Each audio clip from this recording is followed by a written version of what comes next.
Hello everyone, Sara here from Learn Urdu with Sara. So everything in Urdu and Hindi has a gender. A wall, a chair, a blanket, a bed. It can be quite confusing. One trick to identify the noun genders is if it's ending with E, it is feminine. If it's ending with A, it is masculine. For example, a chair is kursi. Kursi is a feminine noun because it's ending with E. Ghoda, it is a horse. It is ending with A, so it is a masculine noun.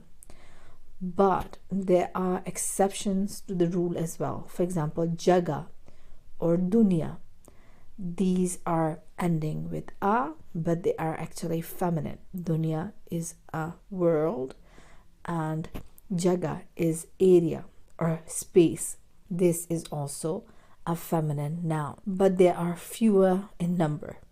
So these nouns which are ending with A and E, they're called marked nouns because they are ending with a marker that makes us identify these nouns. So we can know that this is a feminine noun, whereas this is a masculine noun. But there are unmarked nouns in Urdu and Hindi as well. These are the nouns that are ending with a consonant. For example, diwar, diwar. The R is a consonant and this is a feminine noun.